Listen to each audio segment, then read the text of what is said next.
45페이지 다시 한번 펴보셔. 45페이지 법률행위의 종류에 여러분들 부담행위와 처분행위 정확하게 이해하시겠어요?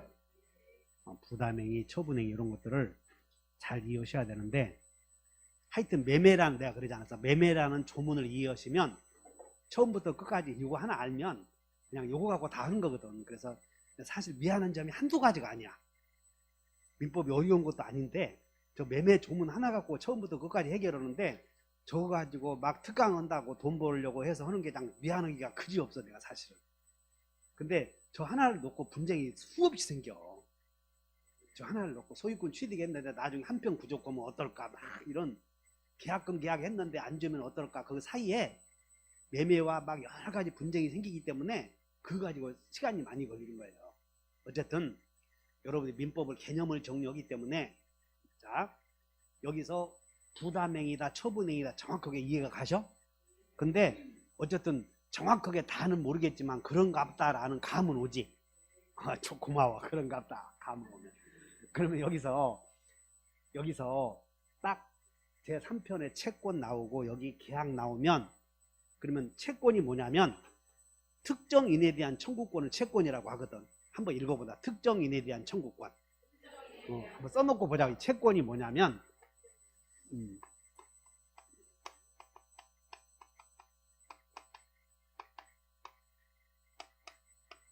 글씨도 반듯반듯 써야 되는데 반듯반듯 써야 돼 사실은.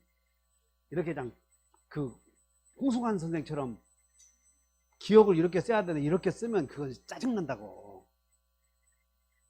그래서 그렇게 안 쓰려고 무척 노력을 하는데 나도 어쩔 때는 글씨가 막 돌아간다고. 이렇게 해서 따복따복 청구권 그런 이렇게 딱딱 이렇게 써야 된다고. 어쨌든 채권이라고 하는 것은 다 같이 특정인에 대한 청구권, 이게 채권의 개념이거든. 근데 그 채권의 발생원이 여러 개 있는데 그 우리는 계약에서 생긴 채권만 공부하면 되므로, 그러면 야 계약에서 생긴 채권이 뭐냐 그러면 배웠어. 다시 약정 지키시오. 그러면 약정 지키시오라는 채권은 약정한 사람에게만 효력이 있어야 되겠지. 그런데 약정하지 않은 다른 사람에 대해서도 너와 나의 관계를, 너와 나의 맺은 관계를 다른 사람에게도 주장할 수 있는 효력을 대항력이라고 한다 이 말이야. 대항력. 그러니까 매매는 너 나와 약정은 너 나하고만 효력이 있는 것이야. 너하고 나하고만. 다른 사람에게 효력이 없지.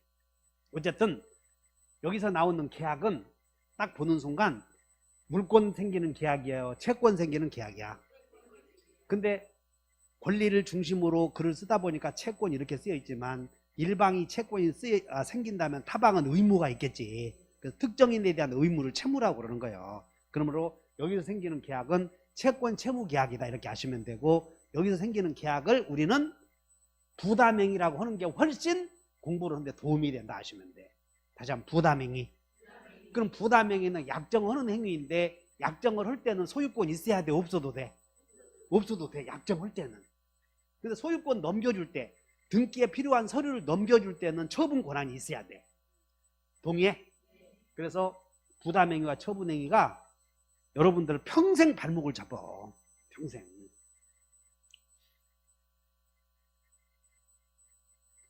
어쨌든 매매라는 조문을 보면 다 같이 약정한 행위, 이전해주는 행위. 근데 재산권을 이전해주는 행위를 무슨 행위라고 그랬어? 그리고 처분행위라고 하고, 처분권은 다시 이제 메모를 하셔. 여러분들 교재 46페이지에 자 맨 위에서 양가로 3번에 동그라미 2번 봤더니 처분 권한 없는 자의 처분 행위는 무효이다 이렇게 나와 있나요? 그러면 처분 권한 메모 쳐. 처분 권한.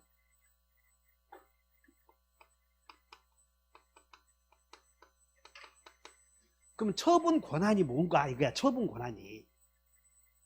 처분권이 뭐냐 그 말이야. 그래서 처분권이 메모하셔. 처분 권한이나 처분권이나 같아. 여러분 내가 밑줄 그라는 건 이렇게 해놓고 집에 가셔서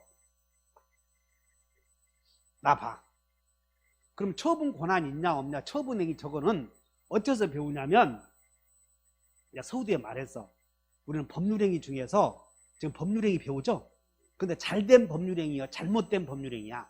그러니까 여러분들은 민법 총칙에서는 무효 취소 사유를 배운다라고 초점을 머릿속에 잡아둬야 되고, 지금도 역시 무효 취소 사유를 배우는 거예요. 지금 자, 이거 본다. 무효와 취소 사유, 그것을 알려고 지금 이거 하는 거라고.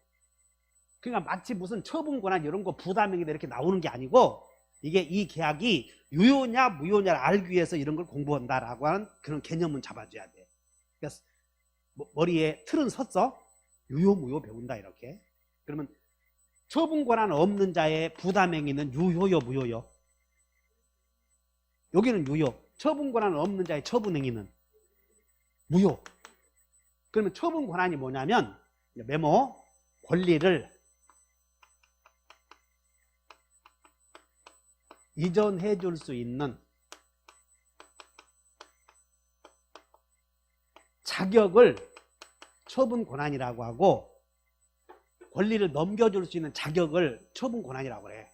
그런데 그 처분 권한은, 그러면 처분 권한은 권리를 이전하는 자격은 누구에게 있냐면 권리를 보유하는 자에게 있어. 권리 보유자 이렇게. 처분 권한은 누구에게 있다고? 권리.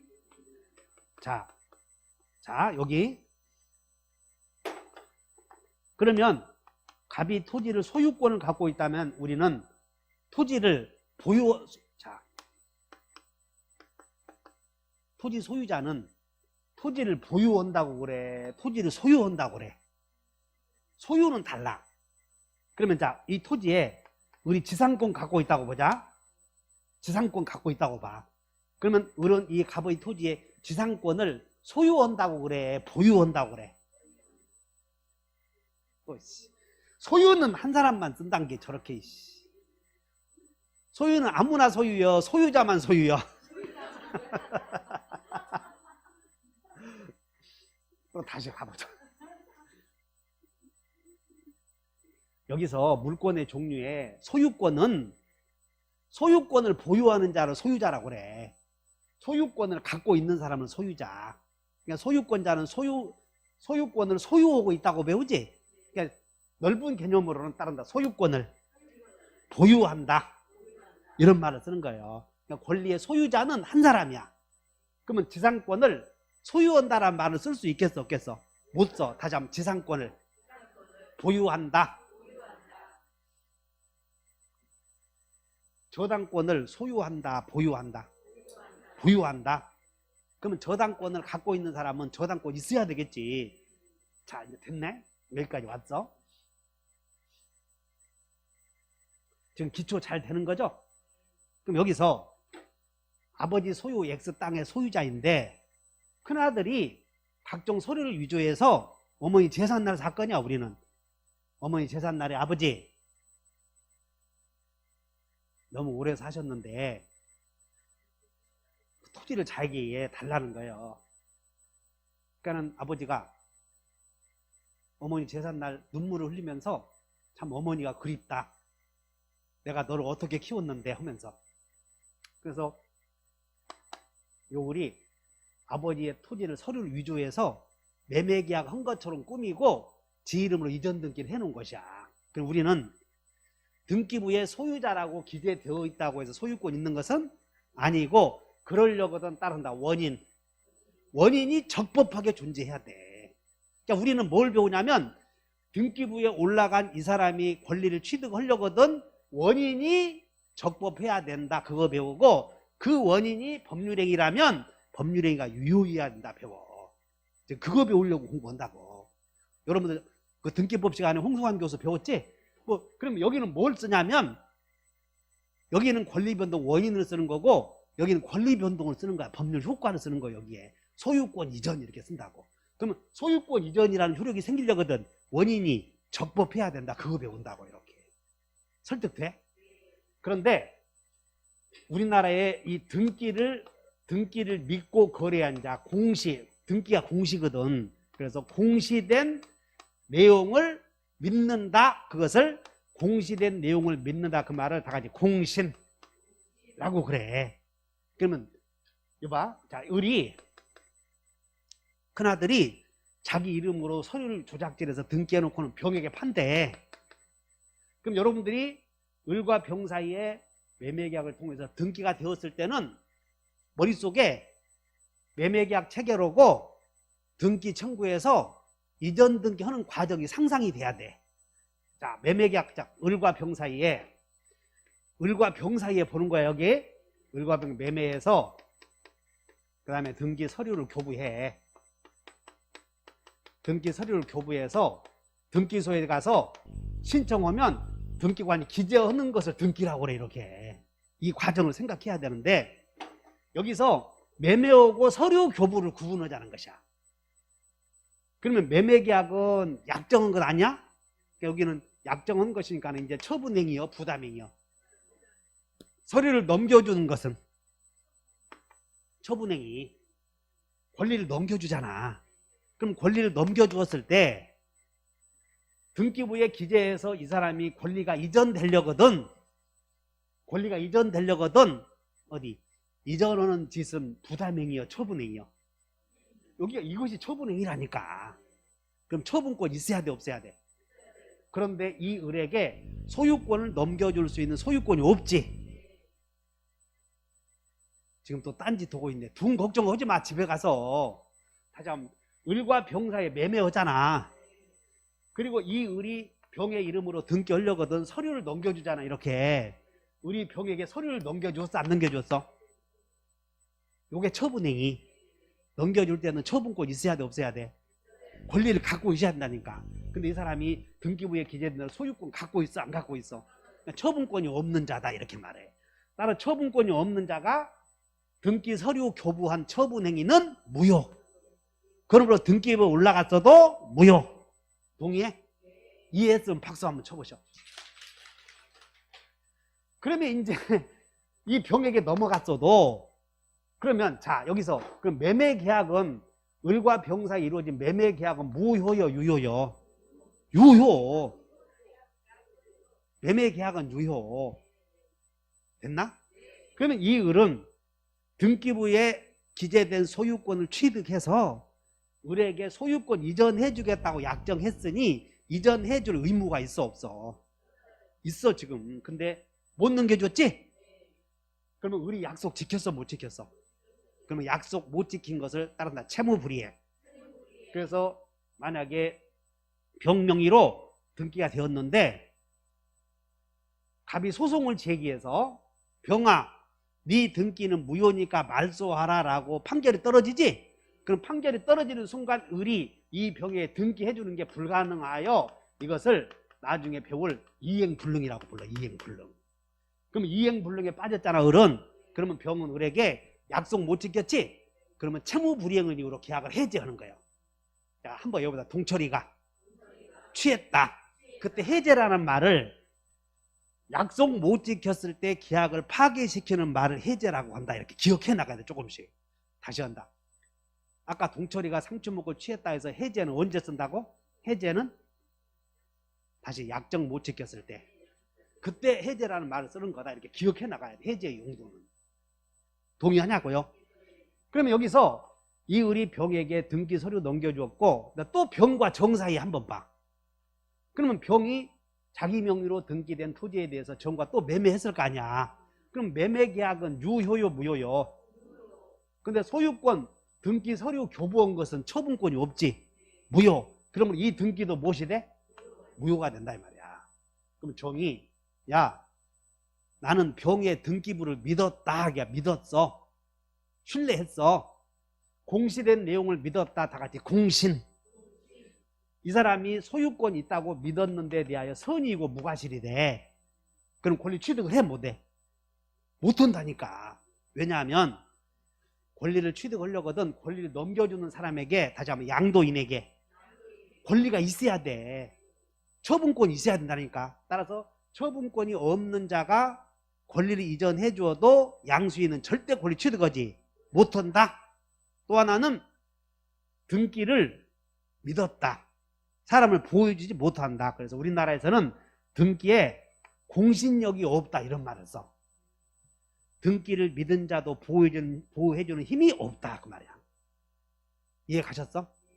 그래서 요즘에 여러분 전세권, 깡통 전세권이 나오는 이유가 어떤 이유냐면 지금 이 소유자 을 등기부를 보니까 을구를 보니까 있죠? 아무런 권리가 없어. 저당권 이런 게 없어. 그래서 이 건물을 임차한 지금 소유자 갑으로 돼 있다고 봐. 여기까지. 건물의 소유자 갑으로 보존 등기되어 있어. 그래서 저 사람이 나중에 은행에 가서 빚을 하고 담보로 갚인 게 없어. 저당권 설정한 게 없다고. 그래서 믿고 내가 집이 7억이라서 보증금 5억에 들어갔어. 그러면 자기보다 우선하는 사람이 없잖아. 그래서 나중에 5억을 받을 수 있을 것이라고 생각했더니 이 사람이 세금을 체납한 게 5억이 있었던 것이야. 세금. 그러면 세금을 체납한 것에 대해서는 등기가 안 되지. 그래서 자기가 세금 체납한 것이 5억이므로 그런 거 생각 못 한 거예요. 그래서 세무서에서 세금 안 내자 압류해서 경매했더니 세무서에서 5억 받아가고 자기는 깡통이 된 거야. 그런 경우가 많아 안 많아? 많기 때문에 그래서 보니까 이 을구에 세무서에서 압류 등기 되어 있는데 다 지워진 거예요. 세무서에서 세금 받으려고 압류 등기 했는데 보니까 다 말소되었어. 세무서에서 압류한 조치가 다 말소되었으니까는 세무서에서 받을 돈이 없구나 라고 해서 거기 임대해서 들어간 거예요. 근데 이 사람이 세무서에 있는 말소 등기를 이놈이 모르게 다 위조해서 말소한 거야. 위조해서 판결 받아서. 그러니까 세무서에서는 임차에 있는 세무서에서 말소된 압류된 등기가 없음을 믿고 들어간 거 아니야. 근데 임대인 이 사람이 다 위조해 놓은 거죠. 서류를. 그래서 임차인은 말소 등기 다 되어서 깨끗한 것으로 알고 1순위인 줄 알고 들어갔는데 그게 조작질 한 거예요. 그러면 그 세무서는 자기가 말소되었어도 등기 효력이 있는 거거든. 그래서 자기 1순위로 우선 변제받아가. 그래서 깡통 전세가 그래서 많다 그 말이야. 그러므로 이 말은 뭐냐면 등기를 믿고 거래한 자는 보호해준다 안 해준다 우리나라에서는. 그래서 여러분 인터넷 보면 저런 경우가 많거든. 그러면 그럼 등기 무더기 하냐. 등기 믿고 세무서에서 세금 다 납부해서 돈 없는 줄 알고 말소 등기 되어서 그거 믿고 갔는데 임대인이 다 위조해서 등기해서 세무서 세금 없는 줄 알고 들어갔는데 그거 믿고 들어갔는데 그랬더니 이제 변호사가 등기에는 공신력이 없으므로 등기를 믿은 자는 보호해주지 않는다 이렇게 답을 달거든. 그럼 무더기에 등기부에 올리냐고. 차라리 없어버리면 낫지.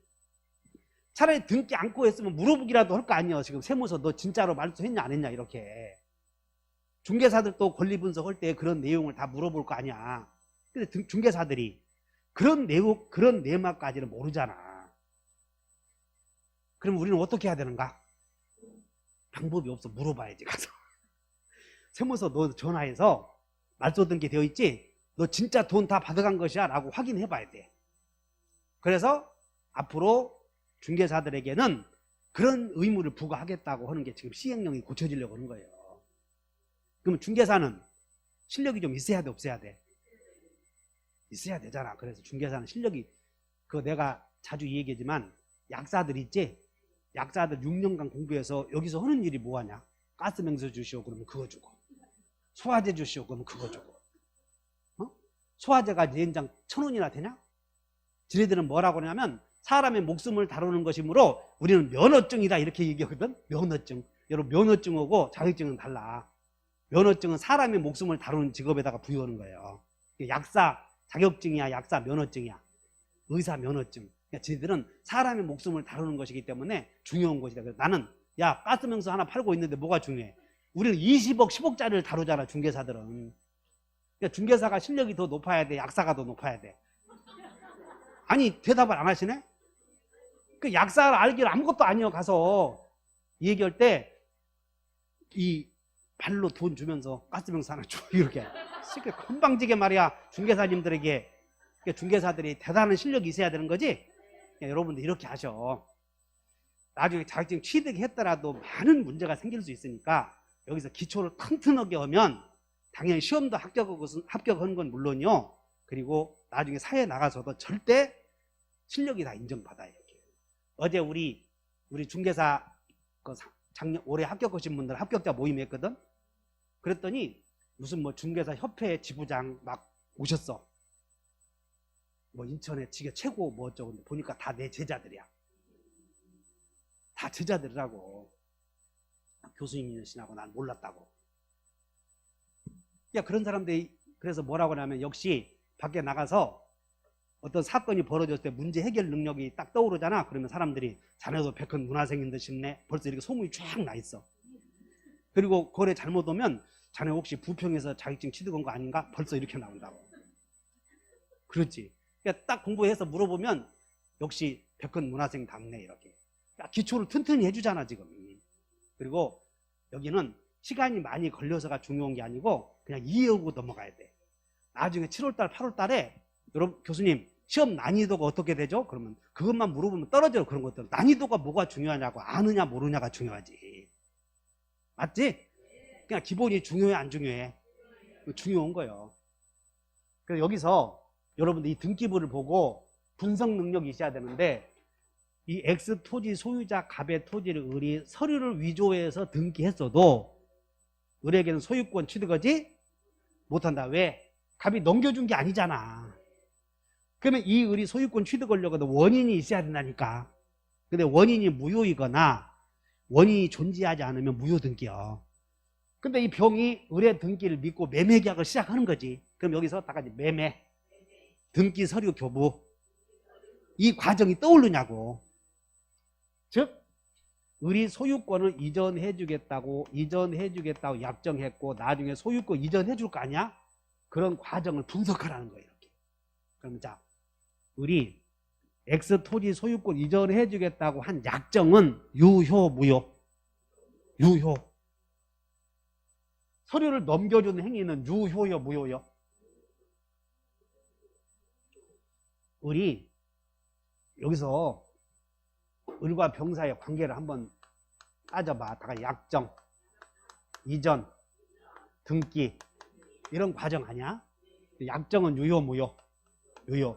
이전은 무효. 등기도 무효. 그러면 이 병은 이제 을에게 어떻게 해야 되냐면 약정 못 지켰지? 그럼 아까 어떻게 하라고 그랬어? 해제. 다시 한번 해제. 그러면 이 을이 소유권 넘겨주지 못하면 병은 을과 계약을 해제해서 채무불이행 책임을 묻는 거예요. 이렇게. 이해 가셨나? 이런 것들을 법에서 배운다 하시면 돼요. 그러면 병과 정 사이에도 정이 병의 등기를 믿었다고 하지 않았어? 믿어서 등기했어도 소유권 취득한다 못한다? 어째서 못한다고?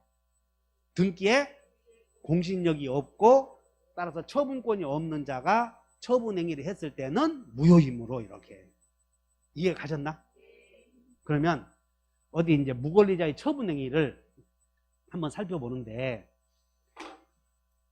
한번 읽어본다. 무권리자의 처분행위. 그럼 갑 소유의 부동산을 무권리자의 처분행위가 두 가지야. 갑 소유의 부동산 을이 큰 아들이 자기 이름으로 매매계약을 체결하고 자기 이름으로 이전 등기를 해줘. 두 가지 과정을 기억해봐. 따지면 약정, 이전 그 단계를 구별하면 되는 거예요. 그래서 을이 자기 이름으로 매매계약을 체결하고 소유권을 넘겨주는 행위를 공부하는 거라고. 구별하시겠나? 매매는 유효요 무효요? 어째서? 그렇지. 여러분들 그런 말을 쓸 수 있어야 돼. 매매는 어째서 유효냐? 부담행위이므로. 그럼 배운 사람들은 알아들어. 왜? 판결문에도 그렇게 나오니까. 그럼 부담행위이므로 그리고 소유권을 이전해주는 행위는 유효 무효? 무효. 왜? 처분행위는 권리를 갖고 있어야 돼. 그럼 권리를 갖고 있지 않는 자가 이전해주지? 그런 걸 무권리자의 처분행위라고 하고 유효요 무효요? 무효. 무효. 이렇게. 이런 과정이 하나 있고 여기 처분권은 나왔네. 권리를 이전해 줄 수 있는 자격을 말하고 권리를 뭐 해야 돼? 소유해야 돼? 보유해야 돼? 소유하는 자도 보유하고 있어. 그냥 소유자와 보유자는 달라. 그래서 권리를 보유하는 경우 소유권을 갖고 있는 자 이외에는 다 보유자라고 그래. 따라서 임차권을 보유한다. 지상권을 소유한다 그러면 틀려. 보유한다 이런 말을 써야지. 그러면 보유자 중에서 소유하는 사람 한 사람이지. 따라서 소유권을 소유한다. 그러면 점유권을 소유해, 보유해? 소유한다 이외에는 다 보유해야 돼. 그럼 임차권도 갖고 있어야 돼. 갖고 있는 사람이 양도해야 유효. 그러지 않으면 무효 이렇게 돼. 동의해? 잘하네. 어디 보자. 그러면 이 주거용 건물에 대해서 갑과 을이 임대차 계약을 체결했어. 그 임대차 계약이 체결되면 그 임대차 또 한번 보자. 저 뒤에 가서. 저 뒤에 계약법에 매매 교환 임대차가 나오는데 469쪽을 펴보시죠. 469쪽 펴셨어요? 그럼 469쪽 봤더니 임대차 보이시나? 그럼 여러분 임대차는 계약이요? 계약이 아니야? 계약이지.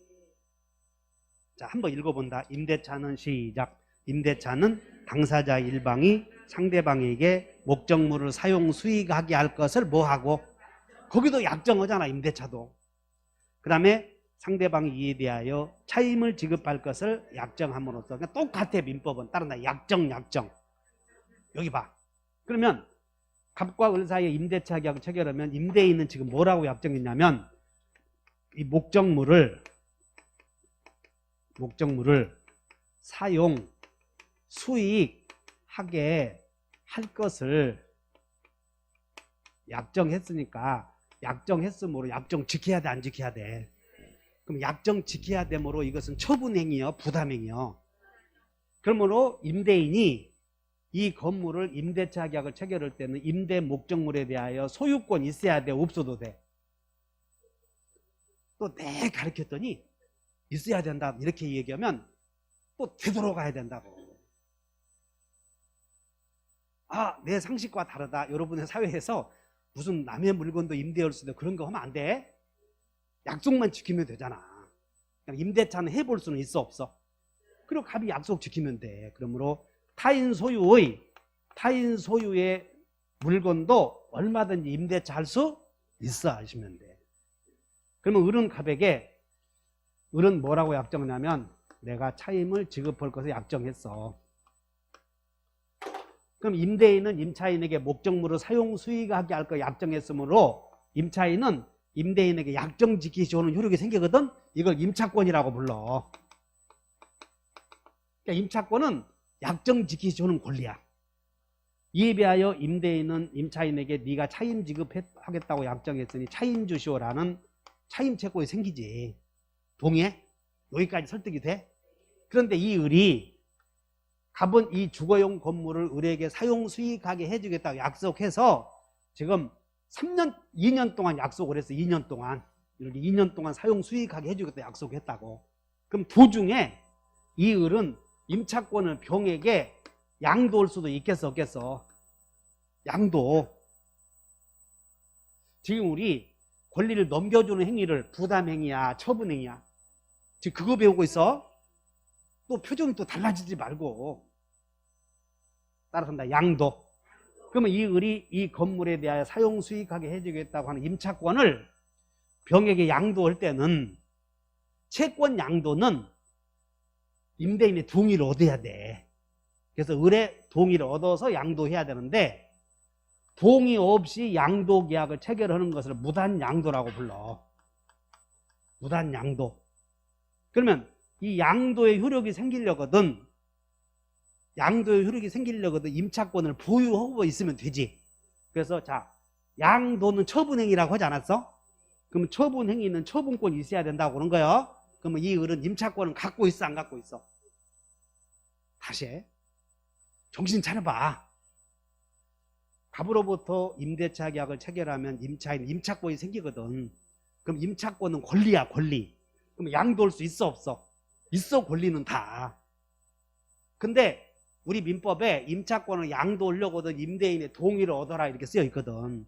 그러면 동의 없이 양도했대. 근데 우리는 민법은 맨 유유무유만 배우니까 머릿속에 또 그걸 돌려야 돼. 그러면 임차권 양도, 임대인의 동의 없이 양도했대. 그러면 이 무단양도라고 하거든. 그럼 이 계약은 유효냐 무효냐 맨날 그거 배워. 그래서 임차권의 무단양도는 유효겠어 무효겠어? 무효다 그러면 틀려. 왜냐하면 이 사람은 임차권을 보유하고 있어 보유하고 있지 않아? 처분권 있잖아.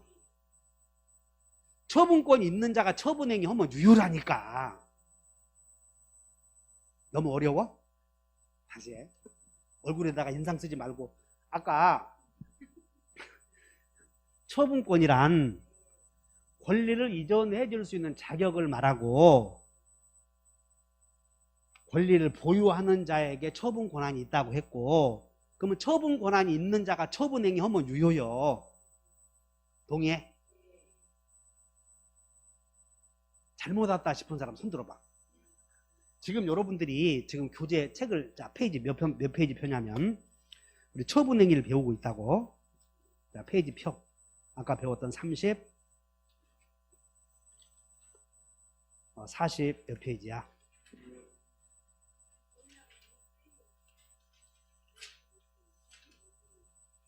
뭐 지금 45페이지 배우고 있죠? 45페이지 펴보셔. 45페이지 지금 이행의 문제의 유무에 따른 분류에 지금 양가로 2번에 처분행위 배우지? 그러면 여기서 거기 오른쪽에 메모하셔. 2번 처분행위 오른쪽에다가. 여러분들 45페이지 2번 처분행위 오른쪽에다가 메모하셔봐. 그러면 이제 여기 하나만 써보셔. 임차권에 무단 양도가 나오면 일단 여러분들 무단이라는 걸 보면 안 돼. 여기서 임차권에 무단 양도가 나오잖아. 그럼 무단을 봐야 돼? 양도를 봐야 돼? 그래, 양도를 봐야 돼. 그럼 양도는 처분행위다, 부담행위다? 그렇지. 그러면 처분행위가 유효하려거든. 동의 갖고 따져? 처분권 있냐 없냐를 갖고 따져? 그렇게 공부하지 않은가?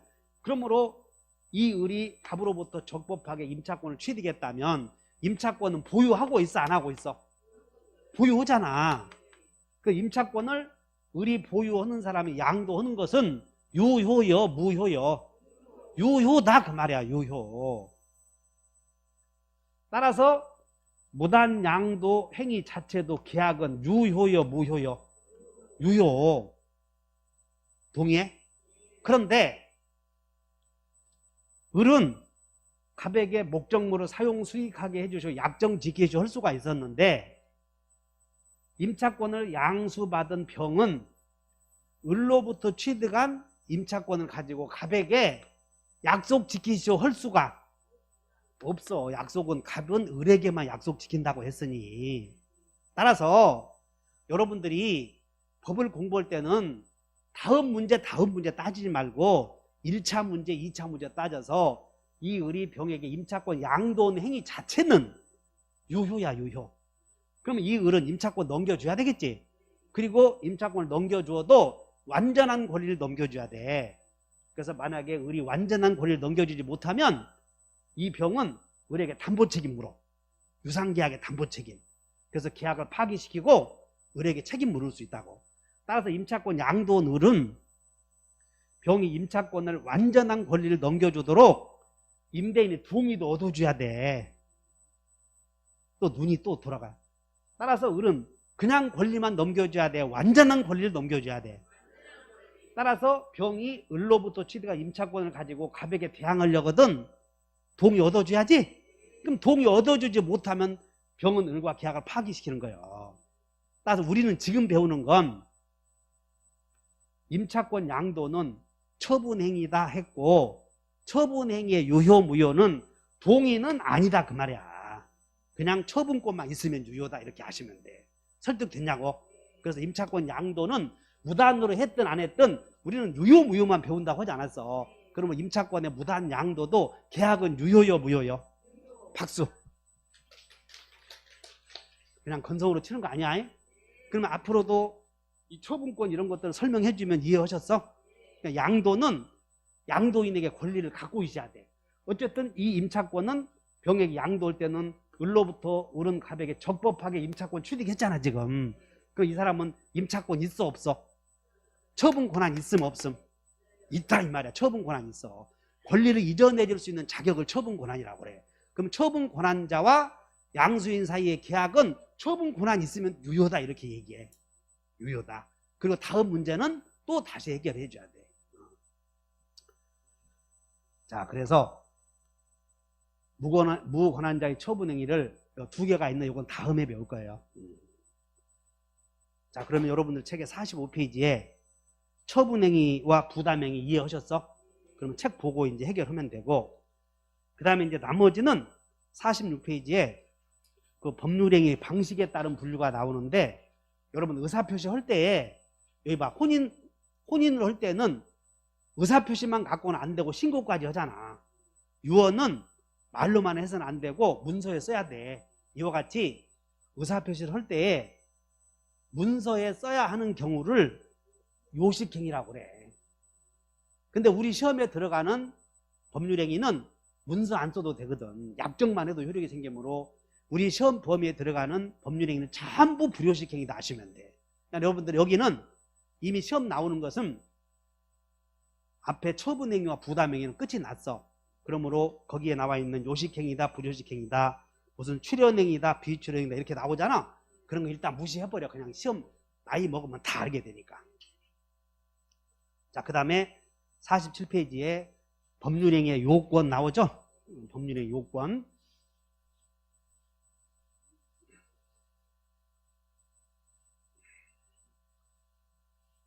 자, 여기는 뭘 다루냐면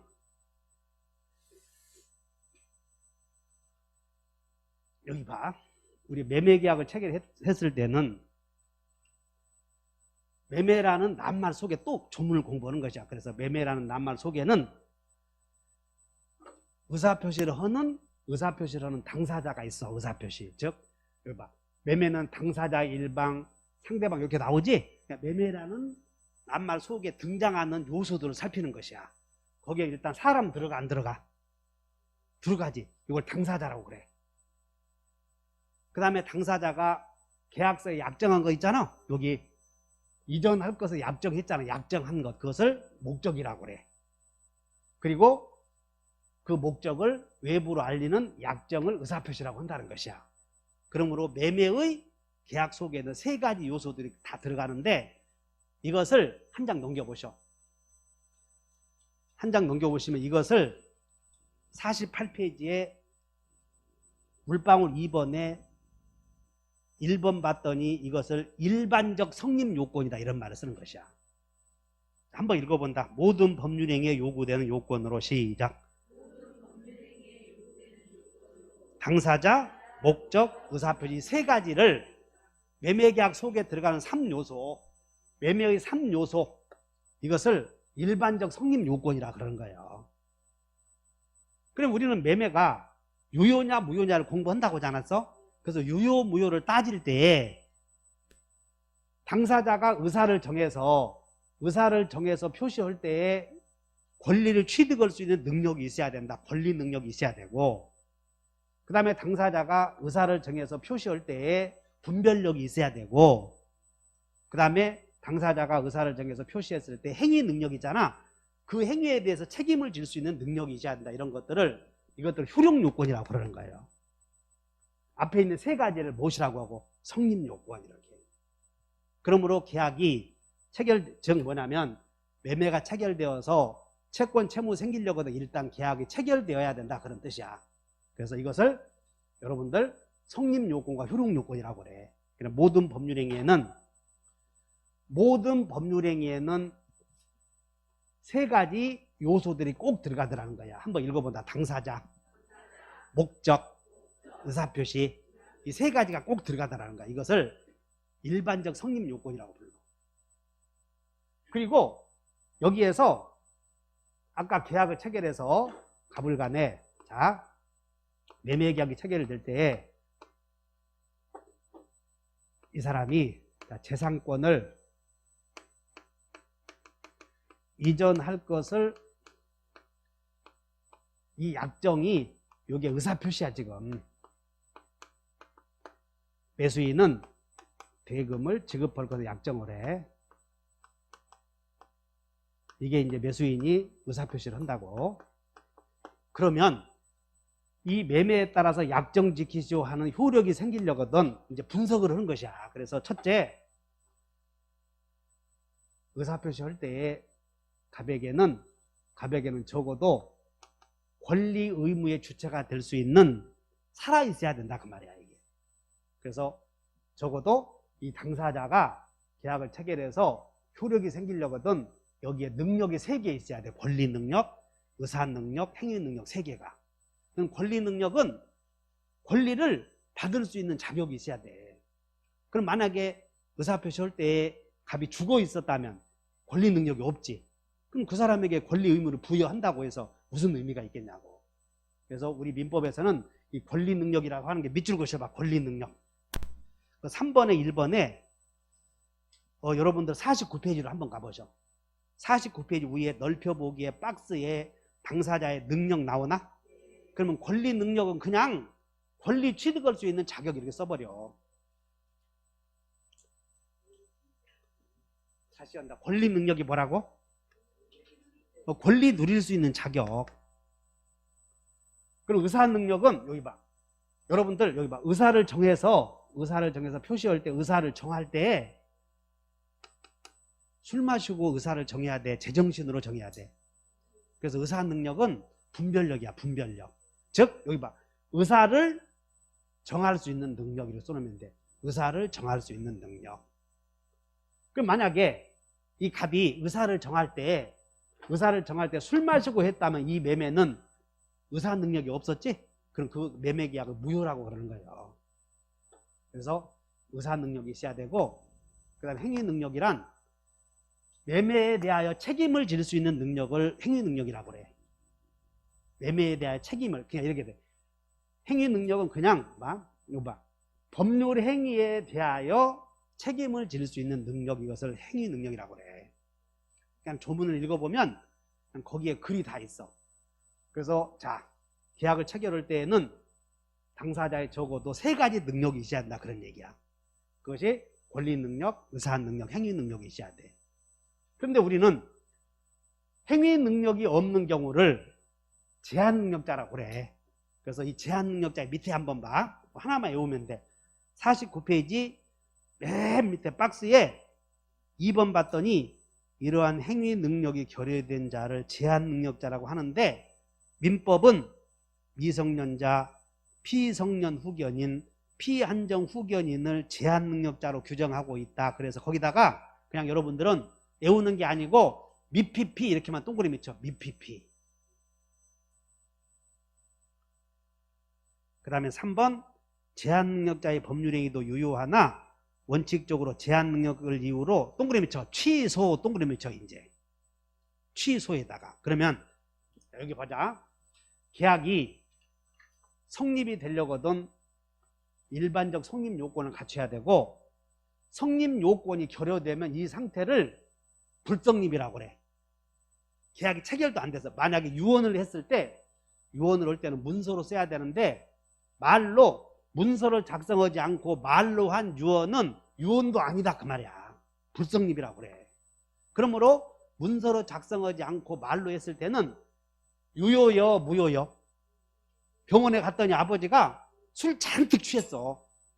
그래서 은지야 내가 잘 들어라, 내 유언 온다. 술 잔뜩 취해서. 지금 술 잔뜩 취했으니까 의사 능력이 없지. 분별력이.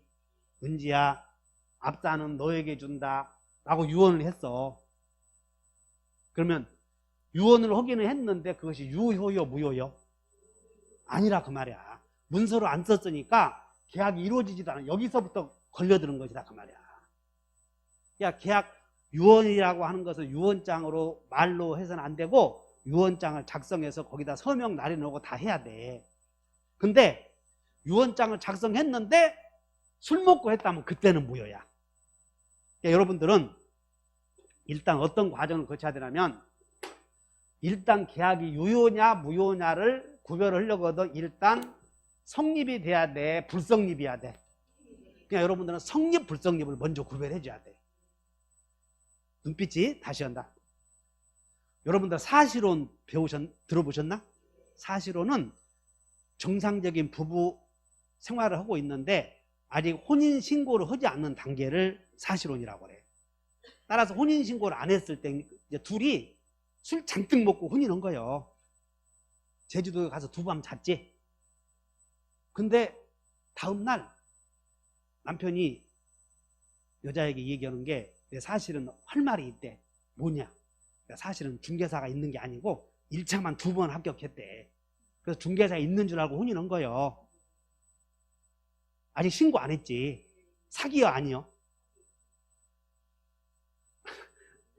여기요, 여기 불성립. 혼인신고 안 했으면 성립이다, 불성립이다. 그러니까 불성립이므로 유효다, 무효다, 취소다 그런 단계가 아니라 신고하고 나서 그런 문제가 생겨. 설득됐냐고. 따라서 유효냐, 무효냐, 취소냐 이런 말이 그런 말을 쓰려거든 일단 성립은 돼야 돼, 안 돼야 돼? 그러니까 여러분들은 성립과 불성립을 명확하게 구별해야 돼. 동의해? 그럼 앞으로 넘겨보셔. 페이지 47페이지에 47페이지에 그 밑에 3번에 법률행위 요건이 나오거든. 그래서 거기에 2번 봤더니 양가로 2번. 자, 법률행위가 밑줄 그으셔. 성립 요건을 갖추지 못한 경우다. 밑줄 그으셔봐. 성립 요건을 갖추지 못한 경우 밑줄 그었나? 그럼 여기 봐. 성립 요건을 갖추지 못했으면 불성립이요, 무효요? 여기니까 불성립인 경우에는 계약이 안 이루어졌으니 같이 판단 못 온다 그 말이야. 유효, 무효, 취소 이런 거 안 생긴다 이렇게 하셔야 돼. 여기 봐. 갑이 술 잔뜩 마시고 내 토지를 너에게 2억에 팔겠다라고 청약했어. 근데 을이 승낙을 했는데 100만 원 깎아주면 내가 사겠다고 승낙을 했지. 그러면 갑의 청약의 내용과 을의 승낙의 내용이 합치요, 불합치요? 합치 안 됐지. 그러니까 계약은 이루어졌어, 안 이루어졌어? 그냥 여기는 요 상태가 불성립의 상태야. 그냥 술 먹고 했다, 안 했다 그런 거 따지지도 못해. 할 필요도 없다고. 계약이 체결되지 않았으니까. 그럼 여러분들은 유효, 무효와 불성립은 같다, 전혀 다르다. 성립이 되고 나면 일단 계약이 체결되잖아. 그럼 법적 상태는 유효, 무효 이렇게 나눠지는 거야. 유효, 무효. 그러므로 일단 유효다, 무효다라고 하는 가치 판단을 하려거든 성립은 돼야 돼, 안 돼야 돼? 그렇지. 성립이 안 되면 뭐라고 그래? 무효라고, 불성립이라고. 불성립 또는 부존재 이런 말을 써. 그러니까 여러분들은 거기다가 자, 밑줄 그으셔봐. 밑에 양가로 2번.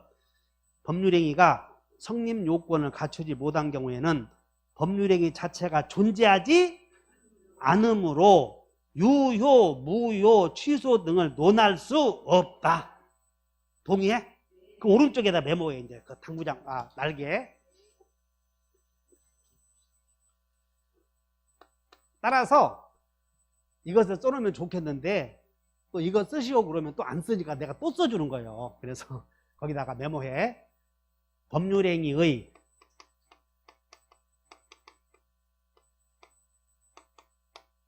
불성립과 법률행위의 불성립과 무효는 구별해야 될 실익이 구별해야 될 이익이 있냐 없냐 이렇게 나오거든. 시험은 불성립과 무효는 구별해야 될 실익이 있어 없어? 있어. 불성립은 술 먹고 했느니 따지지도 못한다니까. 근데 무효는 나중에 여러 가지 효력이 생겨. 무효는 나중에 추이 넣을 수도 있고 그다음 무효행위 전환의 문제도 생기고 여러 가지 효력이 생긴다고. 따라서 불성립과 무효는 달라, 같아? 다르다. 그럼 불성립의 경우에는 여기 불성립의 경우에는 무효의 효력이 생기지. 무효의 효력이 여기다가 무효 효력이 적용이 돼, 안 돼? 안 돼. 근데 여기는 무효는 법률행위요. 그러니까 무효인 법률행위도 무효의 효력이 적용되는 거예요. 저 뒤에 무효의 효력이 생겼잖아요. 이거. 그런 것들을 또 다시 배운다 하시면 돼요. 그러니까 여러분들은 무효와 불성립은 같다, 다르다? 다르다. 동의해? 근데 모든 법률행위는 당사자, 목적, 의사표시가 있으면 다 성립이 되는데 우리는 의사표시를 할 때에 문서로 해야 되는 경우도 있어 없어? 있어. 그런 걸 아까 요식행위라고 그랬지? 그래서 문서로 해야 되는데 문서로 하지 않고 그냥 의사표시 했으면 무효여 불성립이야. 얼굴은 반에서 1등 오게 생겼어. 다시 아까 내가 유언을 했는데 병원에서 문서로 안 썼다니까 말로 했다니까 그 유언이 아니여. 아무것도 아니라니까. 그런 거 유언 안 한 것과 같다 그 말이야. 유언을 할 때는 문서로 해야 돼 말로 해야 돼? 문서를 안 썼대. 그러면 무효여 아버지가 딸이 와서 술 잔뜩 드시고 유언을 해야 해. 유언장 안 썼다고. 어디? 술 잔뜩 먹고 유언장 썼다고. 그럼 유효 무효 논할 수 있어 없어? 그래 그때는 있어. 그런데 술 잔뜩 먹고 유언장도 안 쓰고 큰 놈 오니까 막 내 아는 사람이 그런 사람이 있어. 큰아들이 오니까 집은 네 것이다 유언. 조금 있으니까 다음날 작은 아들이 오니까 집은 네 것이다 이렇게 한 거예요. 둘이 쌈 붙은 거예요. 지 아버지가 서로 자기 거 주었다고. 그러면 유언한 거예요 안 한 거예요? 아무 효력이 없다는 거야. 그럼 법률의 규정에 의해서 해결해 줘야 된다 그런 얘기야. 여러분들은 다시 한번 성립 불성립 구별해야 돼 안 해야 돼? 그리고 구별 개념이 안 되면 여러분 입으로 한번 해봐. 그리고 여러분들이 공부를 잘하려거든 빨리빨리 따라와야 돼 이해를. 근데 성립 불성립 내가 유언을 했을 때 유언 아까 내가 얘기했죠. 혼인했을 때 신고 않고 살면 혼인 신고 않고 살면 불성립이요 무효요? 여기라니까 신고 안 했으니까. 그럼 신고 안 했으므로 사기 결혼이다 아니다 논할 가치도 없다 그 얘기야. 설득됐냐고? 그러면 또 한 장 넘겨보셔. 48페이지에 법률행위에는 법률행위가 되려거든 성립 요건을 갖춰야 되는데 그 성립 요건에는 일반적 성립 요건도 있고 특별 성립 요건도 있는데 여기 성립 요건에는 일반적인 법률행위에만 필요한 거 특별한 법률행위에 필요한 거 있는데 아까 유언은 특별한 법률행위야. 유언은 그러니까 유언은 특별한 법률행위이므로 성립이 되려거든 문서를 작성해야 돼. 근데 우리는 재산행위는 문서 작성해야 되는 게 아무것도 없어. 가족법상 행위는 엄격하고 그다음 명확하게 명확성을 요하기 위해서 상속의 폭이 있잖아. 그런 거 다 문서로 해야 돼. 근데 우리 가족행위는 문서로 해야 되는 아무것도 없다고. 그냥 당사자, 목적, 의사표시만 있으면 돼. 매매 배우니까. 설득됐나? 그럼 자, 매매계약을 체결했는데 뭔가 잘못되어 있다면 계약이 합치 안 됐다면 무효여 불성립이요. 그러니까 여러분들은 여기서 구별해야 될 건 불성립과 효력 요건을 성립이 되어서 효력 요건을 갖추지 못한 무효와는 다르다 그 말이야. 그러니까 무효는 성립 요건은 갖췄어 안 갖췄어? 갖췄어. 이렇게 왔다는 거예요. 벌써 성립은 되었는데 효력 요건을 갖추지 못하면 무효 아니면 취소 이렇게 가. 설득됐어? 그럼 우리는 민법은 매매교환 임대차만 배우니까 여러분들 밑에 나와 있는 양가로 2번 특별 성립 요건 나오죠? 어디 봐. 나봐. 특별 성립 요건이 중요해? 일반 성립 요건이 중요해? 여러분들은 아따 특별한 게 중요한가 보다. 민법은 그런 거 공부하면 다 떨어져 버려요. 이렇게. 그냥 다 일반적인 것만 공부하는 거예요. 그러면 특별 성립 요건은 몰라도 돼? 왜? 우리는 매매 배우니까. 그럼 밑에 특별 효력 요건도 공부해야 돼 안 해야 돼? 근데 이것을 어째서 나오냐면 자 여기 봐. 여기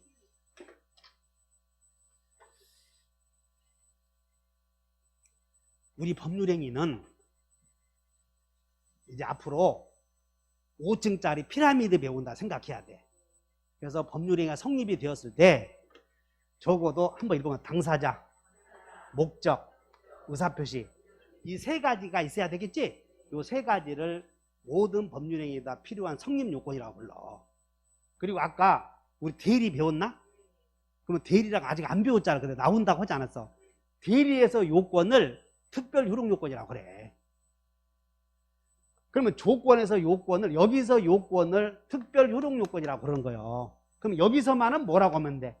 일반효력요건 이렇게 하면 엄청 쉬운 거지. 설득됐나? 그래서 특별효력요건은 당사자 목적 의사표시에서 나와, 대리에서 나와, 요 위에층에서 나온다 하시면 돼. 위에층에서. 그럼 여기서까지는 일반 효력요건만 갖추면 되지? 그러므로 여기서는 이거 안 갖춰도 된다 이 말이야.